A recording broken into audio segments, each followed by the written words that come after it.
अस्सलाम वालेकुम। Welcome to my channel Fatima study world. उम्मीद है आप सब खैरियत से होंगे। तो चलें अपने लेक्चर को स्टार्ट करते हैं। आज हमने general science 8 chapter number 3 biotechnology start करना है। तो चैप्टर को स्टार्ट करने से पहले हम देख लेते हैं कि इस चैप्टर में हमने कौन कौन से टॉपिक्स को कवर करना है।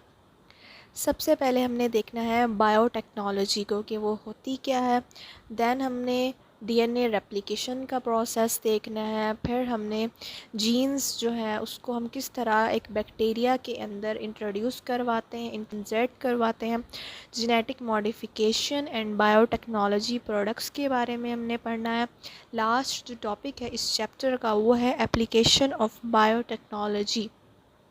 तो ये तमाम टॉपिक्स जो हैं वो हम इस चैप्टर के अंदर डिस्कस करेंगे वन बाय वन। हम अपने टॉपिक की तरफ आते हैं तो देखते हैं कि बायोटेक्नोलॉजी होती क्या है। What is biotechnology?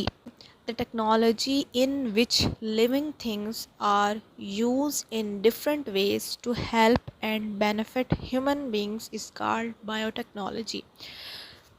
ऐसी टेक्नोलॉजी जिसमें हम किसी भी जानदार, किसी भी लिविंग थिंग को यूज़ करते हैं उस for different in different ways, मुख्तलिफ़ तरीक़ों से, टू हेल्प एंड बेनिफिट इंसान को, मतलब इंसान लिविंग थिंग्स को ही हम यूज़ करते हैं ह्यूमन बींग्स को बेनिफिट, उसको फ़ायदा देने के लिए, उसकी हेल्प के लिए लिविंग थिंग्स को यूज़ किया जाता है ह्यूमंस की हेल्प के लिए। ठीक है, उसे हम बायोटेक्नोलॉजी कहते हैं। अच्छा, इसके एग्जांपल यहाँ पर है micro organisms are use in making bread, yogurt, cheese, vinegar and several medicines. Micro organism, जैसे माइक्रो ऑर्गेनिज्म जो है वो एक लिविंग थिंग्स है ना, उसको हम यूज़ करते हैं बहुत सी चीज़ें बनाने के लिए। जैसे कि हम ब्रेड बनाने के लिए इसको यूज़ करते हैं, योगर्ट, दही वगैरह, चीज़, विनेगर, और बहुत सी ऐसी मेडिसिन्स जो हैं जो कि हम अपनी नॉर्मल लाइफ में यूज़ करते हैं बहुत से डिज़ीज़ की ट्रीटमेंट के लिए। उसको हम कहाँ से लेते हैं? वो हम माइक्रो ऑर्गेनिज़म से लेते हैं। माइक्रो ऑर्गेनिज़म से ये तमाम चीज़ें बनती हैं। इसे हम बायोटेक्नोलॉजी का नाम देते हैं। फिर कुछ प्रोसेसेस होते हैं जो कि किए जाते हैं, जैसे कि फर्मेंटेशन का प्रोसेस है, टिश्यू कल्चर है, जेनेटिक इंजीनियरिंग है। ये तमाम जो प्रोसेसेस हैं ये किए जाते हैं।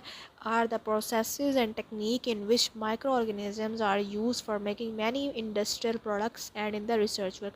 ये तमाम प्रोसेस के ज़रिए जो माइक्रो ऑर्गेनिजम्स हैं उनको यूज़ किया जाता है। बहुत से ऐसे प्रोडक्ट्स जो कि इंडस्ट्रीज़ में यूज़ किए जाते हैं, या हम कोई भी रिसर्च वर्क करते हैं वहाँ पर इन माइक्रो ऑर्गेनिजम्स को यूज़ किया जाता है। तो ये था कि बायोटेक्नोलॉजी होती क्या है, उसके एग्जांपल और कुछ प्रोसेसेस। नेक्स्ट हम देखते हैं relationship between chromosomes, DNA and genes. इन तीनों के दरमियान में क्या रिलेशन है, ये होते क्या हैं बेसिकली। तो इस डायग्राम के सबसे पहले यहाँ पर एक सेल है। ठीक है, ये सेल बना हुआ है। इस सेल के अंदर एक न्यूक्लियस है, जो पर्पल कलर का जो शो हो रहा है ये न्यूक्लियस है। उस न्यूक्लियस के अंदर क्रोमोसोम्स प्रेजेंट्स होते हैं। अब आपको पता है कि हर एक जो ह्यूमन है उसमें 46 क्रोमोसोम्स पाए जाते हैं, 23 पेयर क्रोमोसोम्स होते हैं। ठीक है, तो एक सेल है, सेल के अंदर क्या होता है? न्यूक्लियस होता है। न्यूक्लियस में यहाँ पर क्या मौजूद है? क्रोमोसोम्स मौजूद है। अब उन क्रोमोसोम्स के अंदर डीएनए मौजूद होता है कि डीएनए होता है, डीएनए डबल स्टैंडर्ड मॉलिक्यूल होता है। ये 4 न्यूक्लियोटाइड से मिलके बना होता है, adenine, cytosine, thiamine and guanine. ये 4 जो न्यूक्लियोटाइड्स होते हैं ये मिलकर एक डीएनए का स्ट्रैंड बनाते हैं।